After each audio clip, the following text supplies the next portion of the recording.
My niece fired me on her first day as CEO, ignoring the acquisition deal I spent 10 years building. She thought she won, but she triggered a hidden clause that cost the family business $500 million. The air in the boardroom smelled of stale coffee and high-stakes anxiety.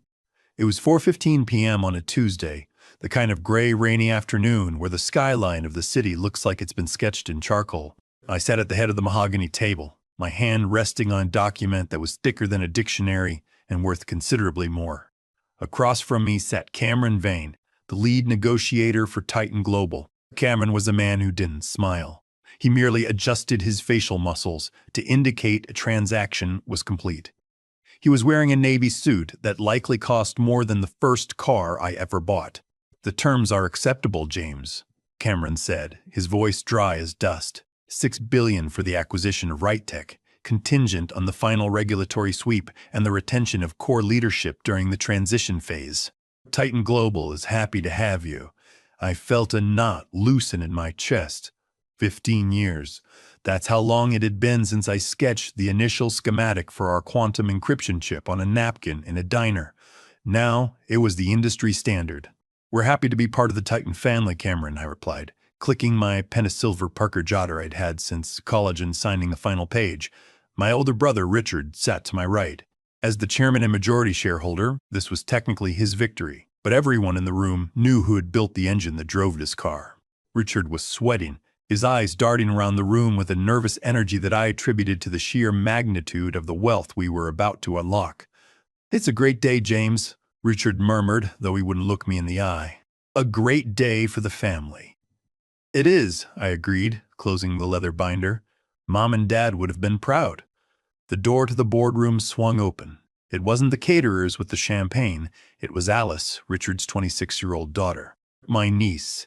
Alice had joined the company 6 months ago, fresh out of an MBA program that she had barely scraped through.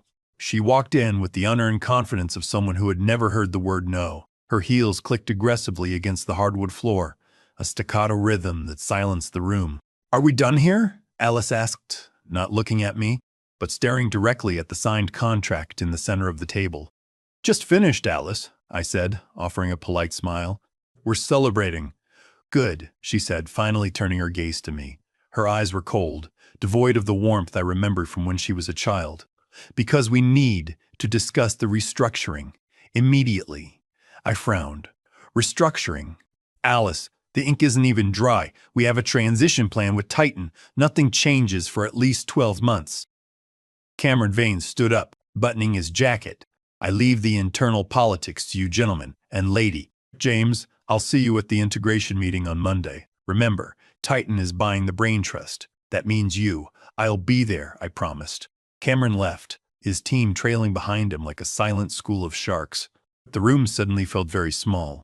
"What was that about, Alice?" I asked, turning to her. "You don't interrupt a $6 billion closing to talk about org charts." Alice smirked, leaning against the wall, crossing her arms. "Dad, tell him." I looked at Richard. He was wiping his forehead with a handkerchief, his face pale. "James," Richard started, his voice cracking. The board met this morning, before the signing, and," I asked, the temperature in the room seeming to drop 10 degrees, "and we decided that for the next phase, the Titan phase, we need a modern vision," Richard said, rushing the words out. "Alice is going to be taking over as CEO, effective tomorrow morning." I laughed. It was a reflexive, incredulous sound.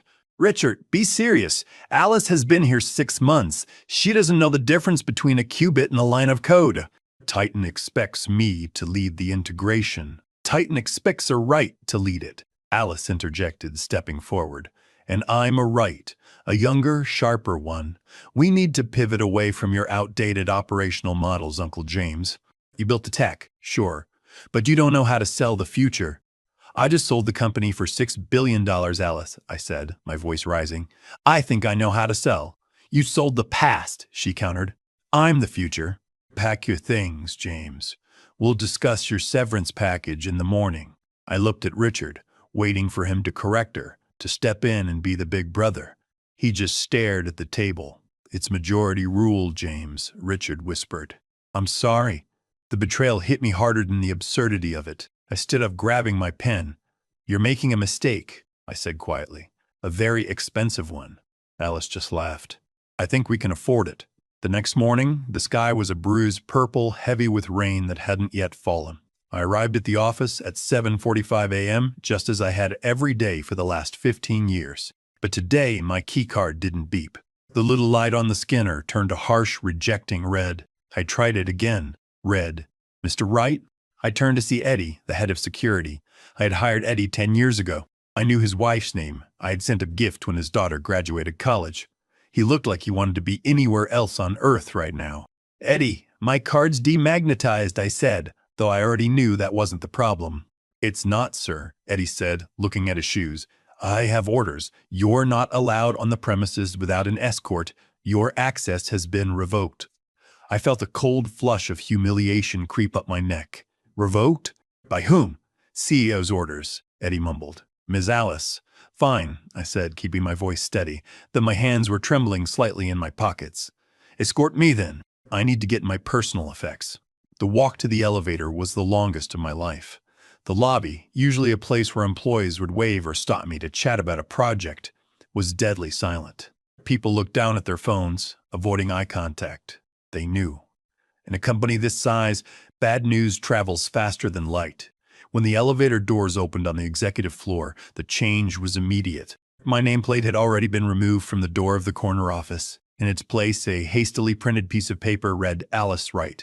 Chief Executive of Foxtrot. I walked toward my office, but Eddie gently blocked my path. Sorry, Mr. Wright. You can't go in there. Mr. Green packed your things. Mr. Green, our general counsel, a man who was terrified of his own shadow. He was standing by the reception desk, holding a single cardboard box. He looked like he was about to vomit. James, Mr. Green squeaked. This is standard procedure for a termination of this level.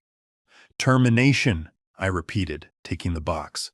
It was light, too late for 15 years of work. I founded this place, Green. The board voted, Green said, sweating. Alice, Ms. Wright, she felt it was best to make a clean break, immediate separation. Where is she? I asked, looking toward the glass walls of the conference room. She was there. Alice was sitting at the head of the table, my seat surrounded by her strategy team, a group of 20-somethings in skinny suits who looked like they'd never soldered a circuit board in their lives. She saw me. She didn't wave. She didn't look away. She just smirked, tapped her watch, and turned back to her team. It was a dismissal, a total erasure. I need my files, Green, I said, turning back to the lawyer. My personal notes, the prototypes in my safe. Company property, Green recited robotically. Intellectual property of Wright Tech. It stays. I looked at the box in my hands. A framed photo of my wife, Alice. Ironic now. A coffee mug my daughter made in ceramics class, and a stress ball. That was it. You're making a mistake, Green, I said, my voice low. Does she know about the acquisition terms? Did you brief her? She didn't want a briefing, Green stammered. She said she knows what she's doing. She has an MBA, James. An MBA isn't a license to drive a Formula One car, I snapped. Mr. Bott! Rice, please, Eddie said softly, his hand hovering near my elbow. Don't make me do this. I looked at Eddie. I looked at the employees peering over their cubicle walls, their faces a mix of pity and fear. I realized then that fighting in the lobby wouldn't win me anything but a viral video moment. All right, Eddie, I said, straightening my coat. Lead the way. I walked out of that building with my head high, clutching that pathetic cardboard box. As I stepped out onto the wet sidewalk, the rain finally began to fall. I stood there for a moment, looking up at the steel and glass tower I had built. My phone buzzed. It was a text from Claire Hill, my executive assistant. She's changing the access codes to the server room. She fired the senior engineers. She says we're pivoting to blockchain. James, it's a slaughterhouse in here. I stared at the text, pivoting to blockchain. It was a buzzword salad. She was going to gut the company. But then a thought struck me. A memory of a conversation with Cameron Vane 3 weeks ago. A specific request he had made and a specific clause I had insisted on to protect the employees. I wasn't just fired. I was erased. And if I was erased, I hurried to my car. I needed to get home. I needed to check the contract. I drove home in a trance, the windshield wipers slapping out a rhythm that matched my racing heart. Thump, thump, thump, thump, thump. My house was quiet when I arrived. My wife, Alice the good one, was out at her volunteer job. I was grateful for the silence. I needed to think. I carried the box into my home office and dumped it on the desk. The stress ball bounced off the mahogany and rolled under the chair. I ignored it. I went straight to my personal safe in the closet. I kept copies of everything. Not digital copies on the company server that could be wiped by a vengeful niece, but physical, hard copies. I spun the dial left to 24, right to 10, left to 05. The heavy door swung open. There it was. The draft agreement for the Titan Global acquisition. The Bible, as we called it. 300 pages of legalese defining the sale of my life's work. I grabbed the binder and threw it onto my desk, flipping the pages frantically. My hands were shaking, not from fear anymore, but from a rising cold fury. Come on, I muttered. Where is it? I remembered the negotiation. Cameron Vane was obsessed with stability. He knew that tech companies often collapsed when the founders cashed out. He wanted insurance. He wanted to know that the person who understood the black box technology was going to be there to hand the keys over. I flipped past the indemnity clauses, past the patent schedules. There, page 47. Section 4.3, Essential Personnel and Leadership Continuity. I scanned the paragraph, my finger tracing the lines. Paragraph 3, Key Man, Provision. It is understood and agreed that the continued employment and active leadership of James Wright, the Key Man, as Chief Executive Officer and Project Lead, is a material condition of this agreement. The purchaser, Titan Global, is entering into this transaction in reliance upon the Key Man's specific knowledge, technical expertise, and operational control. I read the next sentence out loud to the empty room. In the event that the Key Man is terminated, demoted, or otherwise removed from his position as project lead prior to the closing date, or during the 12-month transition period, without the express written consent of Titan Global, this agreement shall be immediately null and void. I sat back, the breath rushing out of me. The deal was void. The $6 billion was gone. But with the next paragraph that made me smile, a cold, hard smile that didn't reach my eyes. Paragraph 4. Breakup fee. In the event of termination of this agreement due to a breach of the Key Man provision by the seller, Wright Tech, the seller shall be liable to pay the purchaser a breakup fee of $500 million, $500,000, $500,000 within 5 business days to compensate for opportunity costs and market valuation adjustments. $500 million. Alice hadn't just fired me. She hadn't just voided the deal. She had triggered a $500 million debt that the company didn't have the cash reserves to pay. We had liquidity, sure, but not that much. Not immediately. If Titan called in this debt, Wright Tech would be insolvent instantly. I reached for my phone. I didn't call Richard. I didn't call the board. I dialed a number I hadn't used in 4 years. Amelia Scott, attorney at law. The sharp voice answered on the second ring. Amelia, the fixer. I had helped her when she was going through a messy divorce that almost cost her her license. I had hired her to handle a personal patent dispute, and she had decimated the opposition. She owed me. Amelia, I said, it's James Wright. There was a pause.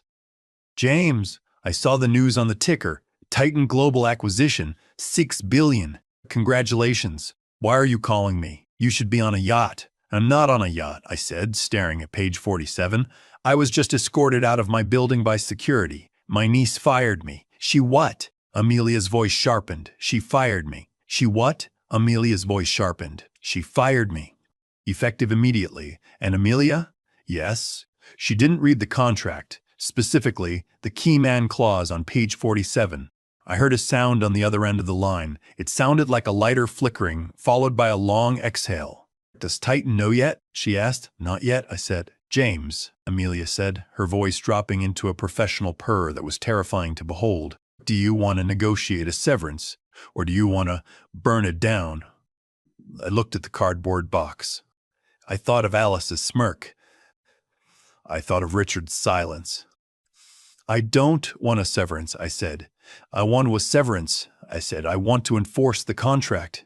To the letter. Meet me in my office in an hour, Amelia said. Bring the binder, and bring popcorn. This is going to be fun. Amelia Scott's office didn't look like a law firm. It looked like a predator's observation deck.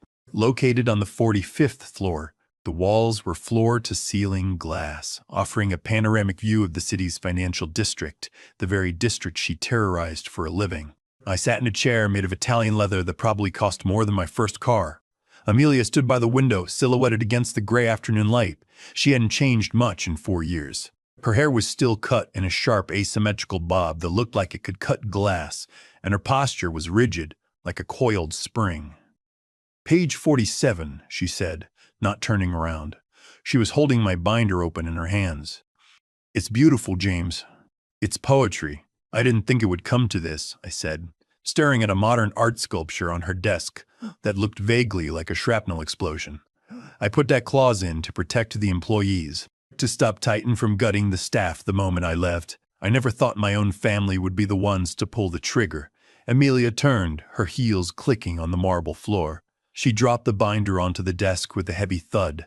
"That's the thing about family businesses, James. The blood makes the water murky. People think they can get away with murder because they share a last name." She leaned over the desk, her eyes gleaming with a predatory light. "But a contract doesn't care about DNA. A contract is a machine," and Alice just stuck her hand into the gears. "So, what's the play?" I asked. Amelia walked over to her wet bar and poured 2 fingers of amber liquid into a crystal glass. She didn't offer me any. She knew I didn't drink before 5. "The play is simple," she said, taking a sip. "We notify Titan Global. We don't notify Right Tech. We don't send a warning shot to your brother. We go straight to the executioner." I hesitated. "If we tell Titan, they cancel the deal immediately. They demand the fee." "Exactly," Amelia smiled. "Titan Global is a publicly traded conglomerate. Cameron Vane has a fiduciary duty to his shareholders. If he finds out the key man has been terminated, he must void the deal to protect his investment. He has no choice, and he must demand the breakup fee." "It will bankrupt the company," I said quietly. "Richard, he'll lose everything. The house, the pension, the stock." Amelia slammed her hand down on the desk, the sound echoing like a gunshot. "James, wake up. They threw you out like trash. They didn't just fire you, they erased you. Eddie escorted you out. Green wouldn't let you take your notes. That wasn't business. That was a public execution. They wanted to humiliate you." She pulled a document from her printer tray. It was already drafted. "This is a formal notice of material breach and change of control. It informs Titan Global that James Wright is no longer employed by Right Tech. Once I send this to Cameron Vane's legal team, the clock starts. 5 days for Right Tech to pay $500 million. She slid the paper across the desk along with a heavy fountain pen. "Do you want to be the nice uncle who got rolled by a 26-year-old amateur? Or do you want to be the man who taught them that actions have consequences?" I looked at the paper. I thought of the red light on the security scanner. I thought of the smirk on Alice's face. I picked up the pen. The ink flowed black and permanent. "Send it," I said. The next 48 hours were a study in agonizing silence. I stayed in my house, the curtains drawn, watching the rain streak against the windows. My wife, Alice, sat with me for hours, holding my hand. She didn't say, "I told you so," even though she had warned me for years that Richard was weak and his daughter was dangerous. "You did the right thing," she whispered, bringing me a cup of tea. "They broke the bond, James. Not you." My phone sat on the coffee table, face up. I had set it to silent, but the screen kept lighting up. "Missed call, Richard Wright. 4. Missed call, Wright Tech HQ. 2. Text from Richard James. Where are you? We need the passwords for the server." Alice is asking. I ignored them all. Let them struggle. Let them realize that operational pivot was harder than it looked on a PowerPoint slide. At 2:00 p.m. on Thursday, my personal cell buzzed with a message from Claire Hill, my mole inside the building. "Claire, she's ordering new furniture for the executive suite. Herman Miller chairs for everyone. She just announced a rebranding initiative in the all-hands meeting. She's spending money we don't have yet." I shook my head. Alice was spending the acquisition money before it had even hit the bank. She was counting chickens that were already dead. At 4:30 p.m., the notification came through from Amelia. Amelia the courier just delivered the package to Cameron Vane's office at Titan Global. Reception signed for it at 4:28 p.m. The fuse is lit. My heart hammered against my ribs. It was done. There was no taking it back. Somewhere across the city, in a glass tower much taller than ours, a legal aid was opening an envelope that contained a nuclear bomb. I imagined Cameron Vane reading it. I imagined his thin lips tightening.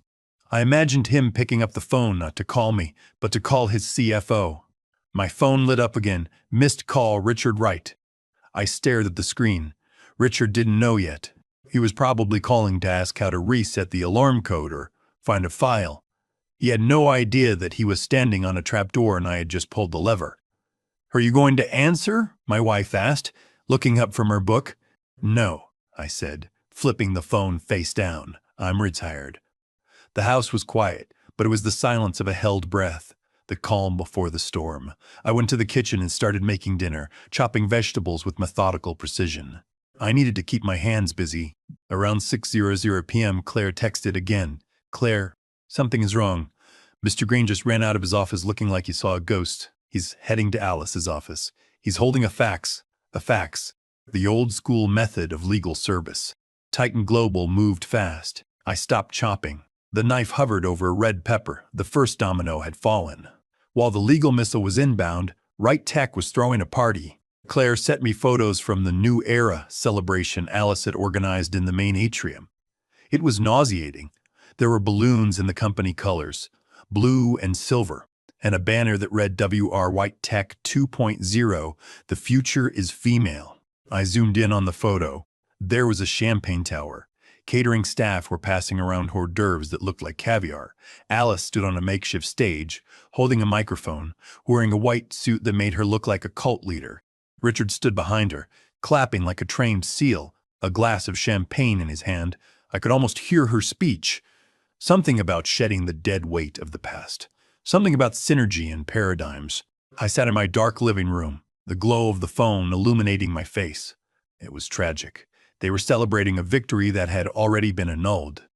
Claire. She just announced a 10% bonus for the executive team. The engineers are rolling their eyes, but the sales team is eating it up. "Enjoy it while it lasts," I muttered. Then the tone of the text changed. "Claire, 6:15 p.m. Green is in the atrium." He interrupted the speech. He looked sick. "Claire, 6:17 p.m. Alice is yelling at him. She's trying to wave him off, but he's showing her a paper. Richard just dropped his glass. It shattered." I closed my eyes and visualized the scene. The shatter of crystal on the atrium floor. The sudden hush of the crowd. The music, probably some upbeat pop songs still playing in the background while the world ended. "Claire, 6:20 p.m. Alice just screamed. Actually screamed. Everyone is staring. Green is shaking his head. Richard is sitting down on the edge of the stage, holding his chest. My phone began to ring. It wasn't a silent buzz this time. The vibration rattled the table. Caller ID Alice Wright, niece. I let it ring. Caller ID Richard Wright. I let it ring.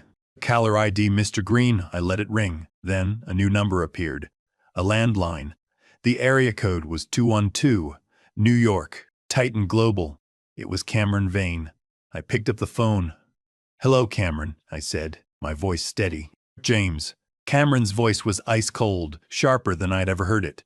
"I just received a disturbing notification from your counsel. Is it true?" "Is what true?" I asked, feigning ignorance, though we both knew the game. "That you are no longer the project lead. That you have been removed from the premises." "It is," I said. "My niece, the new CEO, decided my services were no longer required. She felt my operational model was outdated." "I see," Cameron said. There was the sound of typing in the background. "Did you inform them of the breakup fee implications?" "I assumed the CEO read the contract she signed, Cameron. Was I wrong to assume that?" A long pause. "No," Cameron said. "You weren't. But this changes things. Drastically. I imagine it does. I'm initiating the clawback procedures, James, and the penalty enforcement. We are freezing the escrow account immediately. You have to do what you have to do, Cameron." "Indeed." "I suspect your phone is about to be very busy. Goodbye, James." The line clicked dead. I looked at the photo of the party again. The champagne tower. The banner. The ship hadn't just hit an iceberg. The iceberg had been there the whole time. Alice had just steered the ship directly into it at full speed, laughing all the way. My phone rang again. It was Richard. I stared at the screen for a long moment. I swiped right. "Hello, Richard," I said. "James," he screamed, his voice hysterical, breathless. "James, what did you do? What did you do to us?" "I didn't do anything, Richard," I said calmly. "I'm just sitting at home, retired, like you wanted. The fee, the 500 million. Titan just faxed a demand letter. They say the deal is void. They want the money in 5 days. Read page 47, Richard," I said. Paragraph 3. "James, you have to fix this. Call them. Tell them you're still here. We can hire you back. Right now. You can have your office back." I looked at the empty cardboard box on my desk. "Sorry, Richard," I said. "I'm afraid my calendar is full."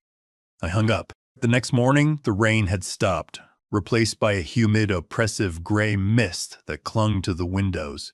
At 10:30 a.m., a courier truck pulled into my driveway.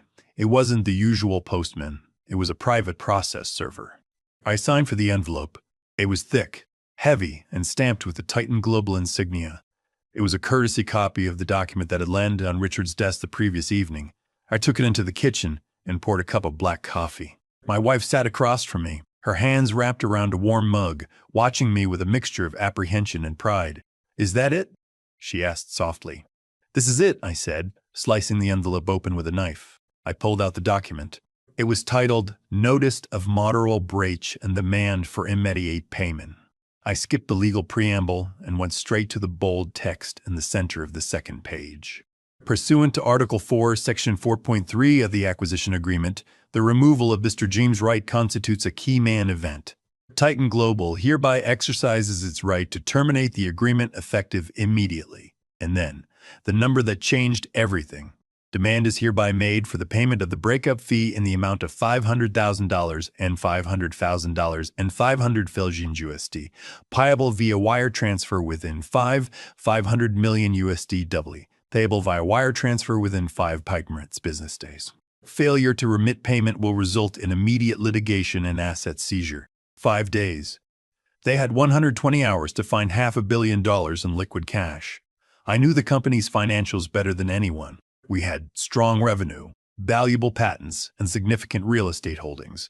But cash? We maybe had $50 million in the operating accounts. The rest was tied up in R&D, inventory, and long-term investments. To pay this, they would have to sell assets. Fast. And when you sell assets in a panic, you get pennies on the dollar. My phone rang. It was Richard. Again. This time I answered.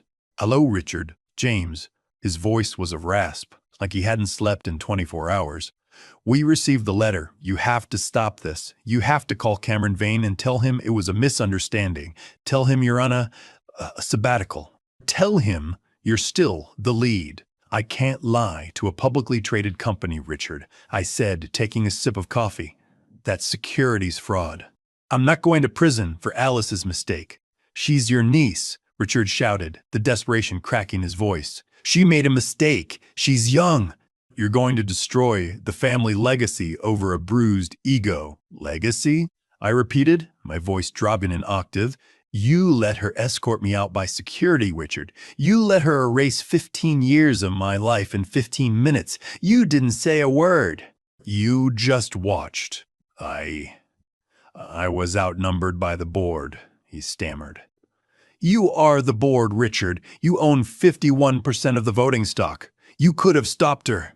You chose not to. James, please, we can't pay this. If we don't pay by Tuesday, they'll file for insolvency. The banks will freeze, our credit lines will be finished. Then I suggest you start liquidating," I said. "Sell the corporate jet. Sell the downtown building.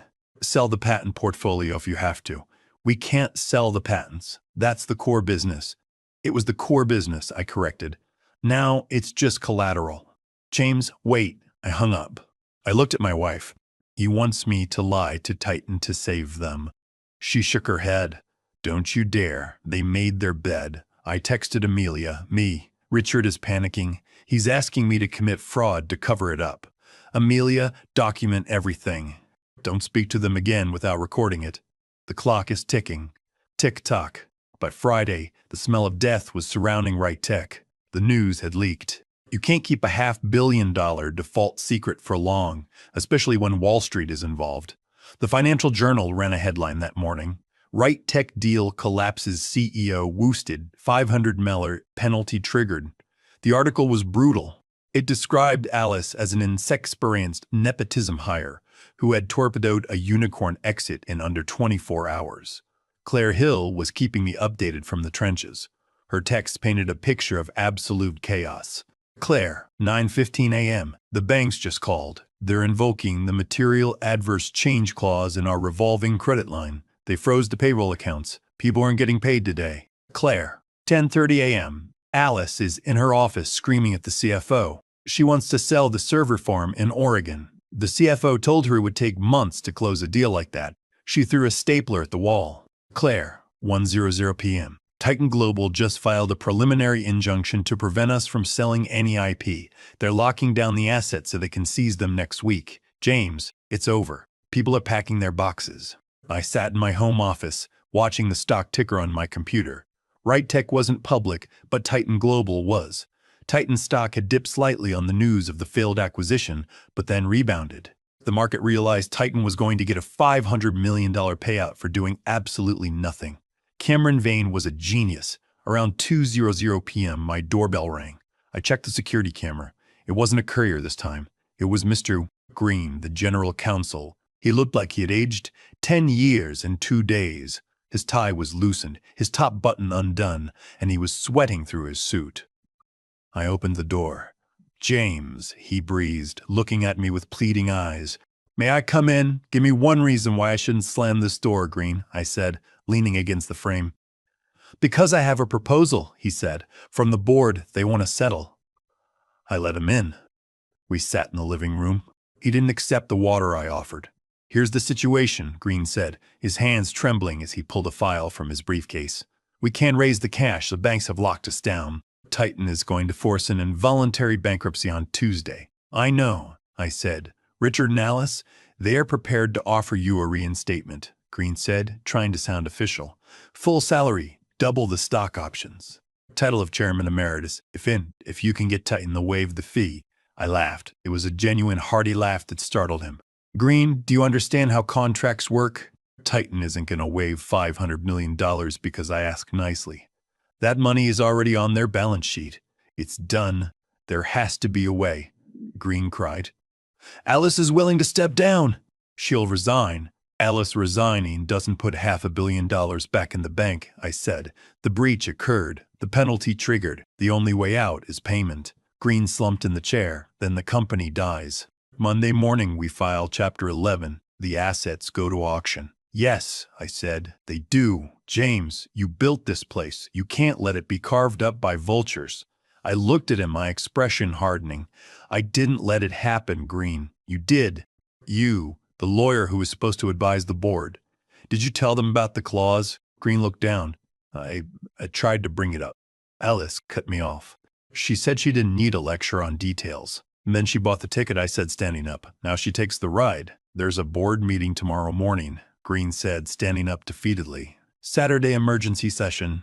They're begging you to come, just to advise on the liquidation strategy. Please, for the employees. We need to know what to sell first to save the pension fund, the engineers, the people who had worked for me for years. They were the ones who would suffer, not Richard. Richard was rich enough to survive. The staff wasn't." "I'll come," I said, "but not alone, and not to help Alice." "Thank you, James," Green whispered. He left. I called Amelia immediately. "Clear your Saturday morning," I told her. "We're going to a board meeting." "Is it a surrender?" she asked. "No," I said. "It's a coroner's inquest." Saturday morning at Right Tech was usually quiet. Today, the parking lot was full. The crisis had brought everyone in: lawyers, accountants, crisis PR firms. I pulled up in my sedan. Amelia pulled up next to me in a matte black Porsche 911. She stepped out wearing a crimson power suit that looked like it was tailored from fresh blood. She carried a slim briefcase and wore sunglasses even though it was overcast. "Ready to perform the autopsy?" she asked, removing the shades. "Let's get it over with," I said. We walked into the lobby. Eddie, the security guard who had escorted me out 3 days ago, was at the desk. He saw me and immediately stood up, his face flushing red. "Mr. Wright," he stammered, Mr. Wright, he stammered. I'm so sorry about the other day. It's okay, Eddie, I said, giving him a nod. You did your job. Is the board upstairs? Yes, sir. Conference room A. He buzzed us through. No escort this time. When we walked into the boardroom, the silence was absolute. The air conditioning was humming, but the room felt suffocatingly hot. Richard sat at the head of the table, his head in his hands. Alice was seated next to him, looking pale, her eyes rimmed with red, but her jaw set in a stubborn line. Mr. Green was there, along with 3 other board members who looked like they were attending a funeral. James, Richard said, looking up. Hope flared in his eyes. You came. I brought counsel, I said, gesturing to Amelia. This is Amelia Scott. We don't need outside counsel, Alice snapped, though her voice lacked its usual venom. This is a family meeting. It stopped being a family meeting when you fired me and triggered a corporate collapse, Alice, I said, pulling out a chair and sitting at the opposite end of the table. Now it's a creditor meeting. We aren't dead yet, Alice hissed. I have a plan. We can sell the real estate portfolio. We can leverage the patents. Amelia, I said, turning to her. Amelia didn't sit. She stood behind my chair, opening a folder. Actually, Ms. Wright, Amelia said, her voice cutting through the room like a scalpel, you can't. As of 9:00 a.m. this morning, Titan Global was granted a temporary restraining order on all asset sales. You are frozen. You can't sell a stapler without a judge's permission. Alice turned white. That's impossible. They can't do that. They can, and they did, Amelia said. They are protecting their claim. You owe them $500 million. Your total assets are valued at roughly $600 million on paper, but in a liquidation fire sale, maybe $300. You are insolvent. Richard made a sound like a wounded animal. So it's gone? It's all gone. The company is gone, Richard, I said calmly. The only question now is how much personal liability you're going to face. Alice slammed her hand on the table. This is your fault. You set this up. You put that clause in there. You knew this would happen. I put that clause in there to protect my position and my team, I said, my voice rising for the first time. I put it in there because I built this company from a garage while you were in elementary school. You didn't read it. You were so arrogant, so desperate to prove you were the new generation, that you didn't do the basic due diligence of a first-year law student. I have an MBA, Alice shouted, standing up. And I have the keyman clause, I replied quietly. Sit down, Alice. She stood there, trembling with rage, but the fight drained out of her. She sank back into her chair. What do we do, James? Richard whispered. Help us. I can't save the company, Richard, I said. Titan is going to take it apart piece by piece starting Monday. I can save the employees' pensions. How? Declare voluntary Chapter 7 bankruptcy immediately, I said. Don't wait for Titan to force it. If you file voluntarily, you control the timeline slightly. You can prioritize the pension debts before the unsecured creditors. But that wipes out the shareholders, Green said. That wipes out the shareholders. You and Richard. I know, I said. I'm willing to lose my equity to save the staff. Are you, Richard? Richard looked at Alice. Alice looked at the floor. We can't lose the equity, Alice whispered. That's my inheritance. Your inheritance is already zero, Alice, Amelia interjected. Actually, it's less than zero. Shareholders are likely to sue you for breach of fiduciary duty. You're looking at years of litigation. The room fell silent again. The reality had finally landed. File the papers, Green, Richard said, his voice barely audible. Chapter 7. Richard, no, Alice cried. Shut up, Alice, Richard roared, slamming his fist on the table. It was the first time I had ever heard him yell at her. You broke it. It's over. He looked at me, tears streaming down his face. I'm sorry, James. I'm so sorry. I stood up, buttoning my jacket. I'll see you at the auction, Richard, I said. The auction? He asked, confused. Someone has to buy the pieces, I said. I turned and walked out, Amelia right beside me. We didn't look back at the chaos we left behind. We had work to do. The company was dead. Now, it was time to prepare for the resurrection. The dismantling of a 60-year-old family legacy doesn't happen with a bang. It happens with the screech of packing tape. 3 weeks after the bankruptcy filing, I walked into the Wright Tech headquarters for the last time. I wasn't there as an employee or even as a former owner. I was there as a registered bidder for the asset preview. The lobby was unrecognizable. The sleek, modern furniture Alice had ordered on her second day, those Herman Miller chairs and the imported Italian sofa set in the center of the atrium, tagged with yellow stickers that read Slot 405. The reception desk, usually bustling with energy, was manned by a tired-looking liquidator named Mr. Henderson, who was cataloging monitors on a clipboard. The silence was the loudest thing in the building. It was a heavy, suffocating blanket that muffled the footsteps of the few potential buyers wandering the halls. I made my way up to the executive floor. The glass walls of the conference room, where I had signed the Titan Global deal less than a month ago, were plastered with inventory sheets. I found Richard in his office. He was sitting on a folding chair. His ergonomic executive chair had already been tagged and moved to the hallway. He looked small. The bravado, the suit, the titlelet had all been stripped away, leaving a tired man in his 60s staring at a blank wall. "James," he said, not turning to look at me. His voice was hollow. "They took the paintings." "Mom's paintings. They're assets, Richard," I said gently, standing in the doorway. "Everything goes into the pot to pay the creditors." "Titan is taking everything," he whispered. "They're not just taking the company. They're coming after me personally. Shareholder lawsuits, negligence claims. Alice is facing a deposition next week." "Where is she?" I asked. "Hiding," Richard said. "She hasn't left her apartment in days. She blames you, you know. She says you tricked her." I gave her the keys to a Ferrari, Richard. She drove it into a wall because she refused to look at the dashboard. Richard finally looked at me. His eyes were red-rimmed. "Why are you here, James? To gloat? To watch them auction off our father's desk?" "No," I said. "I'm here to inspect the merchandise. There's an auction tomorrow." "What could you possibly want?" Richard spat, a flash of his old anger returning. "It's all junk. Used servers and office supplies." "Not everything," I said. I turned and walked down the hall to the R&D lab. The biometric scanner was disabled. The door was propped open with a fire extinguisher. Inside, the heart of the company lay dormant. The servers, the prototype casings, the testing rigs, this was where the value was. But to the liquidators, it was just hardware. To Titan Global, it was useless metal without the code to run it. And the code? The code was useless without the architect. I ran my hand along the cool metal of the quantum encryption unit. It was dusty. "Mr. Wright?" I turned him. It was Cameron Vane. The Titan Global executive was standing there, looking out of place in his pristine suit amidst the wreckage. "Cameron," I said, "coming to pick over the bones?" "Just assessing the recovery value," Cameron said, stepping into the lab. "It's a tragedy, really. This hardware is state-of-the-art, but without the integration protocols, it's just expensive paperweights. We'll be lucky to get 10 cents on the dollar." "Is that so?" I asked, a small smile playing on my lips. "We're projecting a $400 million loss on this breakup fee," Cameron admitted, his professional mask slipping just a fraction. "The bankruptcy pays out some, but the mess. Eunice did a thorough job of destruction." "She had a talent for it," I agreed.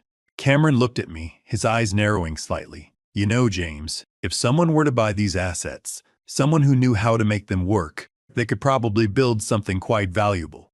"They probably could," I said. "See you at the auction, James," Cameron said, checking his watch. "Count on it." The auction was held in a windowless ballroom at the airport Marriott. It was a depressing venue for the end of an empire. The room was filled with scavengers, used equipment resellers, office furniture liquidators, and a few competitors looking to snag patents on the cheap. I sat in the back row next to Amelia. She had her laptop open, monitoring the online bids. Lot 1 through 50, office furniture and fixtures, sold the bidder 145. The auctioneer droned. I watched as my former office, the desk, the chairs, the lamps, was sold for $4,500 to a guy in a windbreaker. Richard was sitting in the front row, his head bowed. Alice was nowhere to be seen. "Here we go," Amelia whispered, nudging me. "The IP portfolio. Lot 200, the auctioneer announced. The intellectual property, patent portfolio, and associated prototypes of Wright Tech. This includes the quantum shield encryption patents." The room went quiet. This was the only thing of real value, but it was tainted. Everyone knew the tech was complex. Everyone knew the key man had left. "Bidding starts at $1 million, the auctioneer said. A hand went up in the front. A competitor. 1 million. Do I hear 1.5? 1.5, Amelia said, raising her paddle. Heads turned. Richard spun around in his seat, his eyes widening when he saw me. 2 million, the competitor countered. 5 million, Amelia said, her voice cutting through the room. A murmur rippled through the crowd. 5 million was aggressive for dead tech.